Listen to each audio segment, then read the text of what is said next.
Atención a la red informativa Nuevo Mundo. Emisoras Nuevo Mundo y su sitio en internet www.radionuevomundo.cl presentan Entre Telones, lo que hay tras cada noticia. ¿Qué tal amigos? ¿Qué tal amigas? ¿Cómo están ustedes? Lo que hay tras cada noticia, jueves 25 de julio del año 2024. Y como cada jueves por medio, no todos los jueves por supuesto, con la diputada Daniela Serrano, presidenta de la Juventudes Comunistas. ¿Cómo está Daniela? Gusto en saludarla. Todo muy bien. Muchas gracias, Julio. Qué bueno, qué bueno. No a todos le va muy bien, pero bueno. La FUNAEF, entre paréntesis, que estaba en una movilización, tengo entendido por ahí, por el Parlamento también, ¿no? Hoy día. eh, Sí, pero Llegó a principalmente se acuerdo. movilizaron por el centro de Santiago. Sí, por el centro de Santiago también. Llegaron a acuerdo con la JUNAEF, los trabajadores manipuladoras de alimentos, y terminaron la movilización. Es un hecho importante. No era un problema con la JUNAEF directo, era un problema con los Con las contratistas de la JUNAEF, empresas. empresas contratistas. ¿Qué opinión tienen ustedes como parlamentarias de estos hechos que suceden con este tipo de empresas que trabajan para empresas del Estado? Sí, es un problema recurrente. No es la primera vez que las manipuladoras de alimentos tienen una situación de claramente vulneración de derechos y donde nosotros creemos que hoy día es importante que Junaed en particular y por eso su apertura al diálogo pueda también poner las observaciones cada vez que se licitan estas empresas, sobre todo también donde hay gran parte de hoy día interés de estas empresas en poder adjudicarse lo que tiene que ver con la alimentación del Estado, o sea, por parte del Estado para los niños y niñas. Y eso también significa que para que nosotros y nosotras podamos entregar esa cantidad de recursos, también significa que podamos poner condiciones donde claramente se les respete los derechos a las trabajadoras en particular, que son gran parte como de las tías de la FUNAEP, que todo el mundo las conoce así. Y en ese sentido, la apertura que tiene Junaed es relevante de buscar justamente los términos de estos conflictos, pero también lo que nos llama a nosotros como parlamentarios y parlamentarias es poner también mayores restricciones hoy día a las empresas y poner restricciones por ley y también por presupuesto a estas empresas que claramente están incurriendo en prácticas que, por una parte, son vulneratorias de derechos, pero también que atentan gravemente contra la organización de las trabajadoras.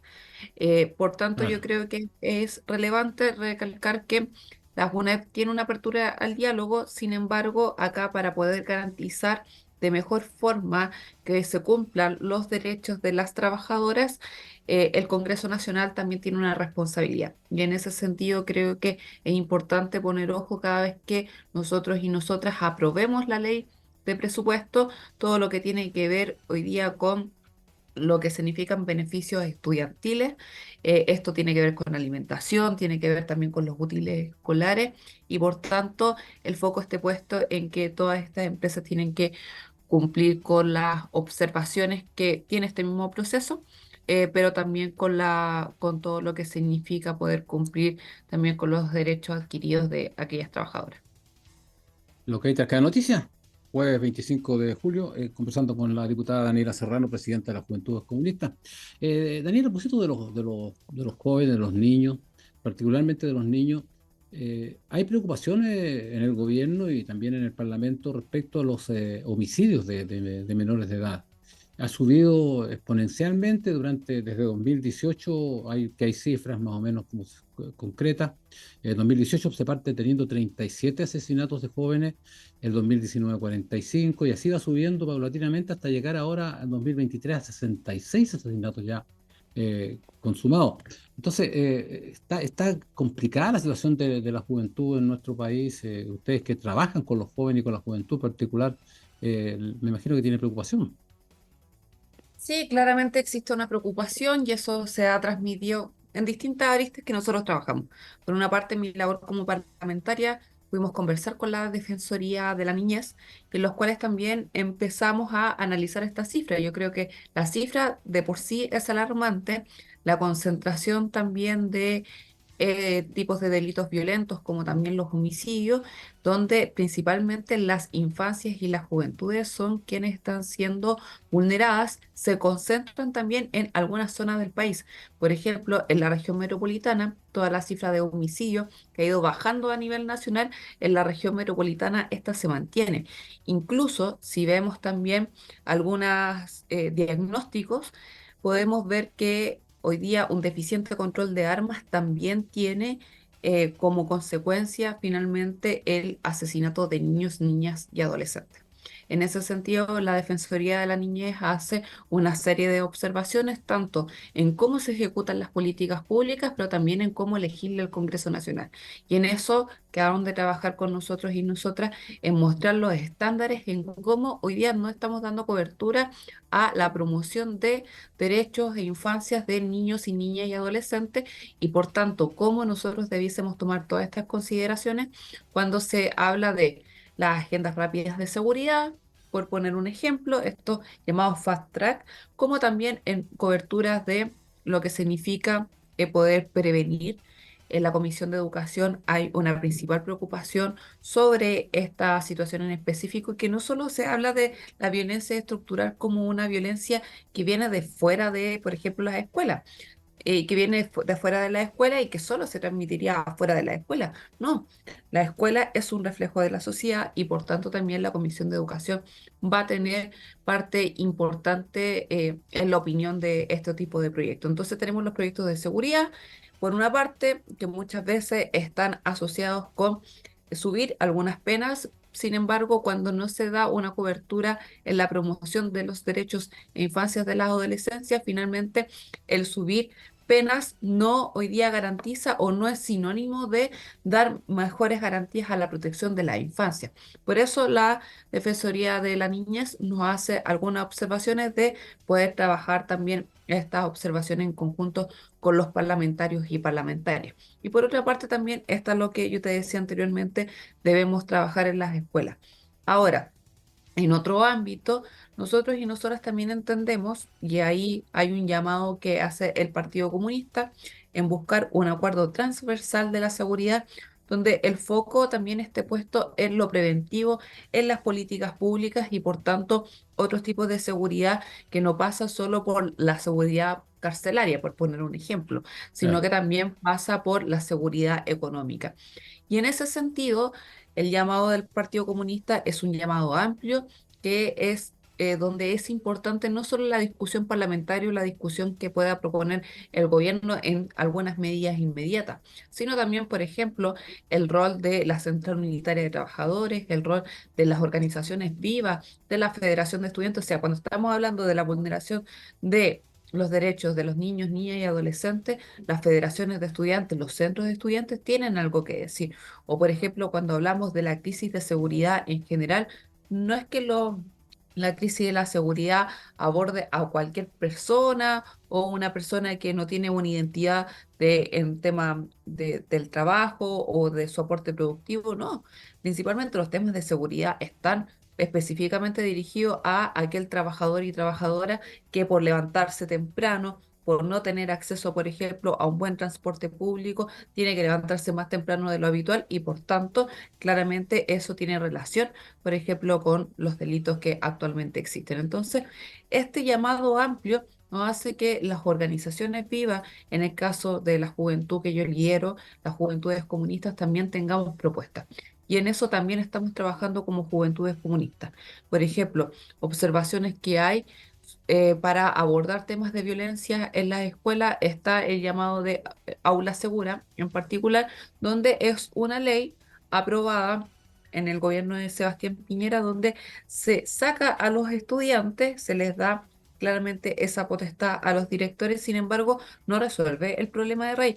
Cuando digo que se saca al estudiante, se saca de las escuelas, se expulsa de las escuelas. Sin embargo, no hay una política preventiva o incluso de reinserción escolar que actualmente se esté trabajando de una manera mucho más acentuada para estos casos en particular. Por ejemplo, todo lo que tenía que ver con, y hay que recordar que este gobierno tuvo también un importante rol en poder hacer la revinculación de estudiantes, muchos de ellos que también desertaron de manera más pronunciada que en otros episodios de la historia, por ejemplo, con lo que tenía que ver con la situación de la pandemia. Entonces, hay que poner el foco en las Claro. medidas preventivas, hay que poner el foco también en cómo cambiamos mallas curriculares, las escuelas abiertas también son un llamado a eso y políticas también que puedan abordar el tema del consumo problemático y el acceso también a temprana edad a drogas o también lo que todos y todas también vemos con mucha preocupación de cómo hoy día niños y niñas han sido capturados también para el narcotráfico y en particular para que jueguen un rol en el crimen organizado.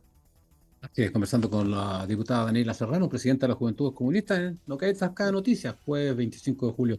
Que usted me está conversando respecto a las seguridades y sobre todo también en la educación. Usted como miembro de la Comisión de Educación, estos días le leía que eh, estaba preocupada por el negacionismo que existía en la derecha, sobre todo con estos proyectos que tienen que ver con la convivencia escolar. Yo no sé si esto tiene ligación con lo que usted estaba planteando, estos proyectos que se requieren es avanzar en ellos para poder mejorar el quehacer estudiantil de los jóvenes, que también tiene que ver Ujú. con la estadía en los colegios de los jóvenes, ¿no?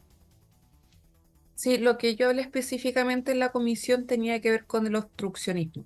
¿Qué es lo que sucede desde que nosotros entramos al Congreso? Recordar que esta legislatura es la legislatura que se hace cargo también de todos los problemas derivados post pandemia. O sea, cuando nosotros entramos al Congreso Nacional, por ejemplo, todavía usábamos mascarilla, al igual que muchos niños, niñas y adolescentes que tuvieron que volver a las escuelas y por tanto, cuando vuelven a las escuelas empiezan a suscitarse graves problemas también de convivencia escolar. Agobio, profesores también que estaban en una situación donde tenían que compensar a los estudiantes y esto también significó una sobrecarga laboral para ellos y para ellas que también era muy importante de poder recogerlo en la comisión. Muchas veces se hacían peticiones también de cómo se inyectaban más recursos para justamente atender una situación que no solo tenía una arista en la convivencia o los problemas también que usualmente vemos dentro de las escuelas, problemas de conducta o problemas también de lo que pudiese derivarse la reprobación de o deserción en algunos casos y no aprendizaje de mallas curriculares, sino los delitos, o sea, las situaciones cada vez están siendo más violentas. Y por ejemplo, el impacto que había eran recibir noticias y recuerdo de manera muy patente, estudiantes, un estudiante que se suicidó. Ese era el problema que estábamos viendo cuando comenzamos la legislatura. Teníamos otras dificultades de riñas dentro de las escuelas. Claro. Entonces, cuando teníamos la situación y también después, con los meses, fuimos abordando situaciones también de vulneración de derechos a los trabajadores y trabajadoras de la educación y en particular también a profesores y profesoras. ¿Cómo olvidar el caso de Catherine Yoma, una profesora también que se suicida por un acoso de una estudiante? Entonces, era importante ver cómo abordábamos toda esta situación. ¿Qué es lo que se discutió en particular? Bueno, acá no bastaba solo con, como te decía anteriormente, sacar al estudiante de la escuela o expulsarlo, como hay algunos diputados en particular que restringen muchas veces la salida a eso y después se preguntan por qué hay una deserción escolar. O sea, al estudiante que sacamos de la escuela y no lo reinsertamos, finalmente también termina siendo un foco potencial para que en la escuela en particular, que es donde nosotros aspiramos a construir una sociedad colaborativa, una sociedad que aprenda a convivir, se lo entregamos fácilmente a todos estos sectores que hoy día le están haciendo también una competencia a la sociedad. ¿Por qué no llamarlo, por ejemplo, entregarle estudiantes al crimen organizado cuando muchas veces el Estado en particular no se hace cargo de las trayectorias educativas? Entonces, veíamos que esta medida bastante efectista, bastante punitiva de sacar a los estudiantes era principalmente el foco que tenían algunos parlamentarios y parlamentarias en particular, y sobre todo cuando se hablaba de que los estudiantes podían ser potenciales delincuentes y había que asumirlos así y por tanto había que sacarlos de las escuelas. sin un foco preventivo, vuelvo a insistir, y sin un foco de reinserción que hoy día es lo que necesitamos para poder aprender a convivir. ¿Qué es lo que sucede? Que a raíz de todas estas distintas experiencias, tanto de suicidio adolescente, todo lo que también estaba ligado con temas de discriminación, la discriminación que sucede por discriminación de género, nosotros recibimos una audiencia niñas, haciendo alusión de que se sentían discriminadas por ser niñas, se sentían acosadas por ser niñas. Teníamos por otra parte el caso emblemático de José Matías, un estudiante trans que deja de existir porque se suicida. O sea, todos esos No, problemas de convivencia fueron íconos de la discusión que teníamos en cuanto a convivencia educativa. Entonces decíamos, bueno, acá es importante abordar que los problemas de convivencia escolar no se resuelven sacando a un estudiante de la sala de clase, sino que a convivir se aprende, que ha sido también parte de uno de los programas que ha impulsado el Ministerio de Educación. A convivir se aprende significa también que las comunidades, tanto los profesores, los asistentes de la educación, los estudiantes también pueden establecer normas básicas de conducta, de comportamiento, de relación y por tanto ahí va a ser importante el rol que pueden asumir los profesores, el rol que pueden asumir, por ejemplo, para casos problemáticos, las duplas psicosociales, o sea, psicólogos, hoy día especialistas para también abordar estas materias y ahí establecíamos entonces que había que buscar acuerdos mutuos dentro de las comunidades educativas y a las comunidades educativas en particular, a sus consejos escolares, decíamos, bueno, acá es importante darle mayor resolutividad y por tanto mayor poder de decisión para poder resolver estos conflictos. Estas son las cosas que a la derecha no les gusta o por ejemplo cuando decíamos acá a los y las estudiantes no se les puede discriminar y claro, hablábamos de las brechas que existían de género, por poner un ejemplo, Julio. claro. Y ayer en la Comisión de Educación, que si bien nosotros tenemos una mayoría, quienes, y digo nosotros tenemos una mayoría, claro, se puede hablar matemáticamente del oficialismo, pero también hay otros sectores que están muy preocupados por los temas de educación, que también dan la mayoría en esa comisión. Sin embargo, tuvimos 4 votos que en particular son el del diputado Bobadilla, el del diputado Cornejo, la diputada Rafael, el diputado Schubert, Partido Republicano, tenemos la UDI, RN, que no dieron el voto en general para poder discutir. A pesar de que esta iniciativa parlamentaria de mejor convivencia también tenía origen en una moción parlamentaria que presentaron ellos.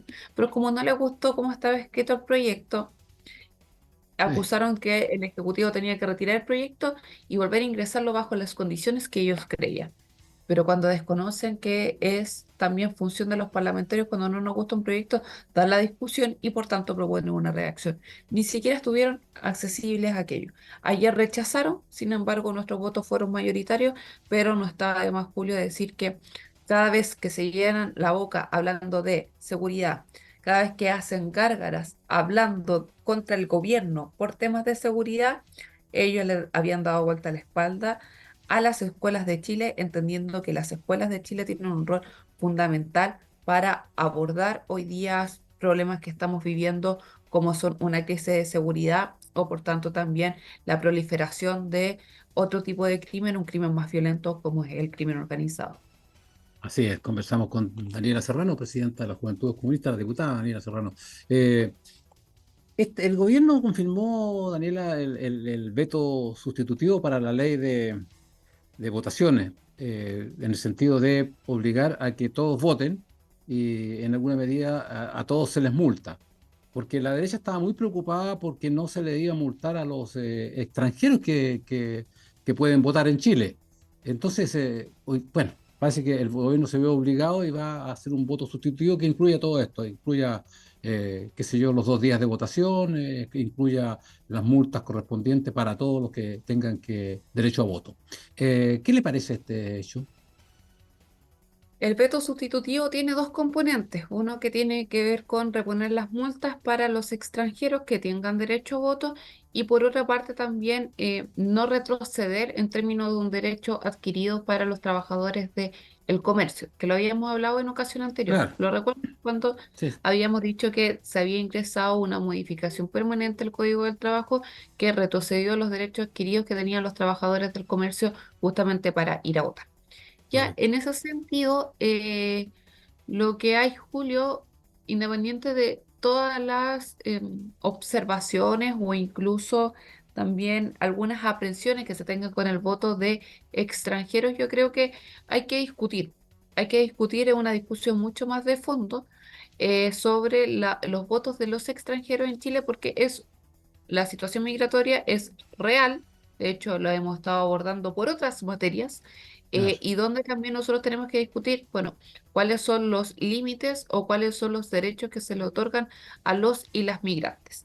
Ya esto es un derecho que ya está adquirido, por tanto, el tema de la multa, a algunos les parecía que si no se aplicaba una multa, finalmente se desconocía esta normativa del voto obligatorio, que se hacía una discriminación entre extranjeros y quienes tenemos la ciudadanía chilena, y por tanto yo creo que es un tema que todavía tiene una vuelta más que darle. Hay que darle una discusión para que no se dé solo la interpretación de los derechos adquiridos para el sufragio solo por multa o no multa. Yo creo que hay que ver otros también mecanismos de participación.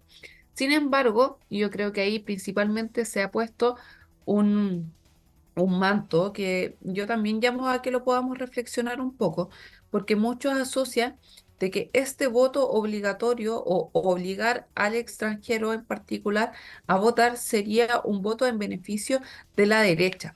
Yo creo que hoy día en particular es un voto que también está en disputa. Y por tanto, nosotros y nosotras también hemos trabajado con organizaciones migrantes también, que justamente han demandado su derecho a voto por tener residencia por mucho tiempo en Chile. Por tanto, Claro. yo creo que es una cuestión que hay que trabajarla, hay que discutirla, pero nosotros y nosotras no podemos hacer una asociación automática de que aquel voto es un voto de derecha. Yo creo que también sería hasta un error de lectura de nuestra parte bastante entreguista, entendiendo que acá todos los votos son los que se tienen que disputar. Hay, por una parte, también claramente puede haber una tendencia más marcada a propósito de los procesos migratorios que se han vivido en Chile, y uno puede ver también de dónde vienen, por ejemplo, venezolanos, de dónde vienen, en algún momento también fue la discusión de dónde venían los migrantes del Perú, de dónde venían distintos tipos de olas migratorias que claramente han mutado y han hecho cambiar la composición demográfica de nuestro país. Pues yo creo, insisto, tenemos que dar un debate más de fondo en cuanto a la participación migrante. Ahora, en lo que tiene que ver con, en particular, con la otra parte del veto, que fue un veto, una parte que nosotros también le solicitamos al gobierno, yo creo que está bien que el gobierno se la juegue por esa parte, y por tanto yo creo que cuando nos toque votar esto, que va a ser la próxima semana, lo importante es que las comisiones puedan abordar esto con profundidad. Ahora, se ha puesto también la caricatura de que por una parte no se retrocedió los derechos adquiridos, que era el veto que nosotros habíamos pedido a propósito de los trabajadores del comercio, versus una concesión que se le hizo en particular a la derecha y que por tanto eso podría estar equilibrado.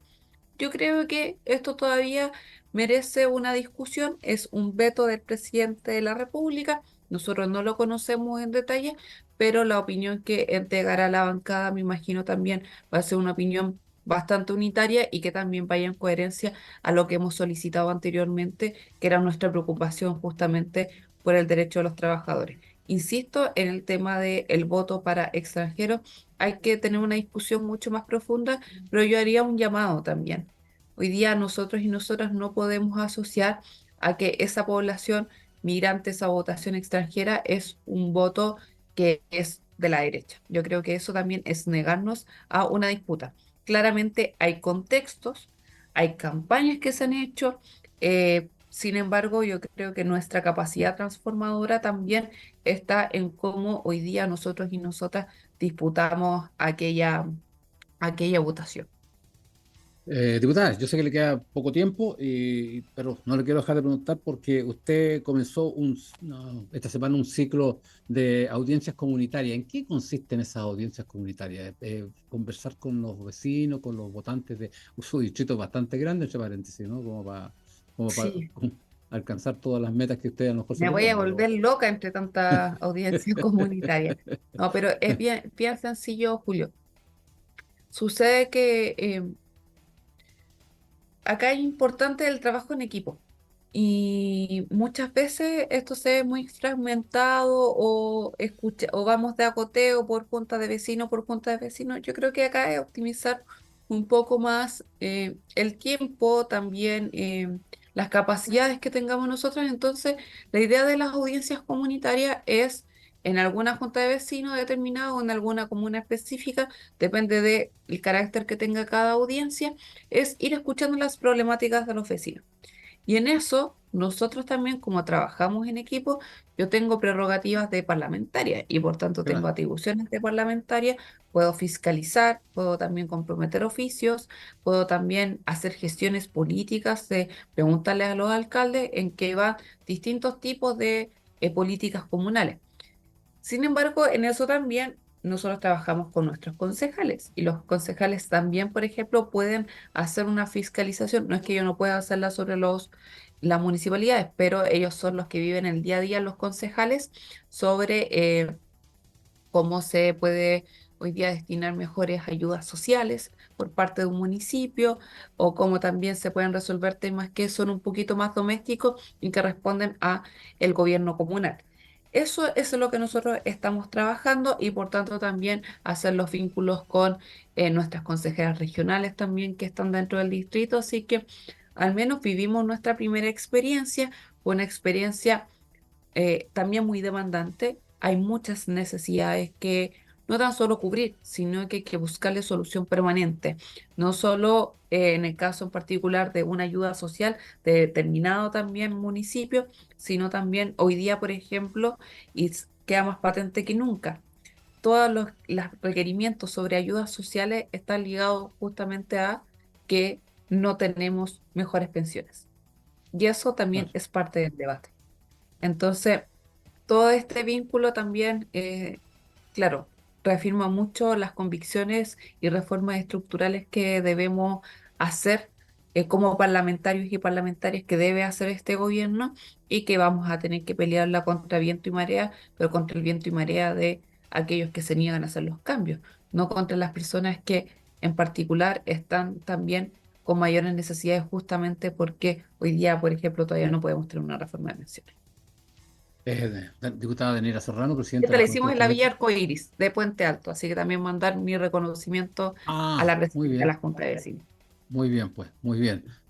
Bueno, le queremos agradecer que haya hecho un esfuerzo por conversar con nosotros, sabiendo que tiene muchísimas actividades. Así que, por lo tanto, le agradecemos una vez más que tenga la gentileza cada 15 días de conversar con nuestros auditores. Muchas gracias a ti, Julio, y un saludo muy grande a la radio. Que estén Muy muy bien, bien todos y muchas todas. gracias. Y a nuestros auditores les decimos, quédense en la sintonía de Nuevo Mundo. Vienen temas que a usted siempre le interesa escuchar. Hasta la próxima, que estén bien. Chao.